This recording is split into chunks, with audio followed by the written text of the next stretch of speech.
क्या सच में रास रचाने आते हैं रात में राधा कृष्ण? कहा जाता है निधि वन की सारी लताएं गोपियां हैं जो एक दूसरे की बाहों में बाहें डाले खड़ी हैं। जब रात में निधि वन में राधा रानी जी बिहारी जी के साथ रास लीला करती हैं, तो वहाँ की लताएं गोपियां बन जाती हैं और फिर रास लीला आरंभ होती है। इस रास लीला को कोई नहीं देख सकता। दिन भर में हजारों बंदर, पक्षी, जीव जंतु निधि वन में रहते हैं, पर जैसे ही शाम होती है सभी जीव जंतु, बंदर अपने आप निधि वन से चले जाते हैं। एक परिंदा भी फिर वहाँ पर नहीं रुकता। यहाँ तक कि जमीन के अंदर के जीव, चींटी आदि भी जमीन के अंदर चले जाते हैं। रास लीला को कोई नहीं देख सकता, क्योंकि रास लीला इस लौकिक जगत की लीला नहीं है। रास तो अलौकिक जगत की परम दिव्याति दिव्य लीला है। कोई साधारण व्यक्ति या जीव अपनी आंखों से देख ही नहीं सकता। जो बड़े बड़े संत हैं, उन्होंने भी निधि वन से राधा रानी जी और गोपियों के नुपुर की ध्वनि सुनी है। जब रास करते करते राधा रानी जी थक जाती हैं, तो बिहारी जी उनके चरण दबाते हैं और रात्रि में शयन करते हैं। शयन के लिए पलंग लगाया जाता है। सुबह बिस्तरों के देखने से प्रतीत होता है कि यहाँ निश्चित ही कोई रात्रि में विश्राम करने आया तथा प्रसाद भी ग्रहण किया है। लगभग 2-2.5 एकड़ क्षेत्रफल में फैले निधि वन के वृक्षों की खासियत ये है कि इनमें से किसी भी वृक्ष के तने सीधे नहीं मिलेंगे तथा इन वृक्षों की डालियां नीचे की ओर झुकी तथा आपस में गुथी हुई प्रतीत होती हैं।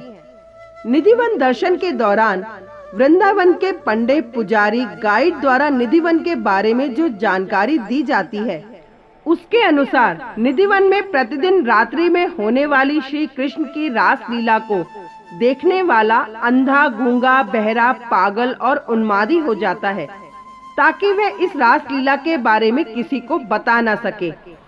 इसी कारण रात्रि 8 बजे के बाद पशु पक्षी, परिसर में दिन भर में दिखाई देने वाले बंदर, भक्त, पुजारी इत्यादि सभी यहाँ से चले जाते हैं और परिसर के मुख्य द्वार पर ताला लगा दिया जाता है।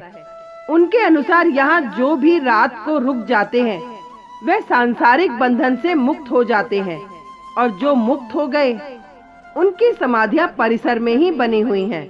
इसी के साथ गाइड यह भी बताते हैं कि निधि वन में जो 16,000 आपस में गुंथे हुए वृक्ष हैं, वही रात में श्री कृष्ण की 16,000 रानियां बनकर उनके साथ रास रचाती हैं। रास के बाद श्री राधा और श्री कृष्ण परिसर के ही रंग महल में विश्राम करते हैं।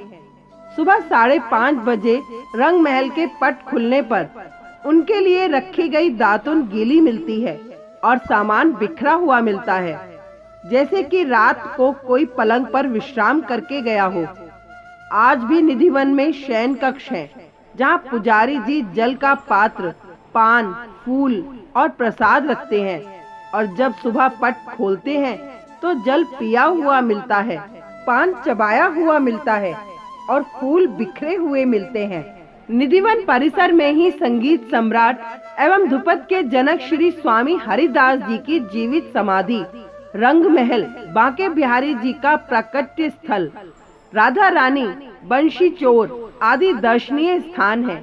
वृंदावन धाम या बरसाना कोई घूमने फिरने या पिकनिक मनाने की जगह नहीं है।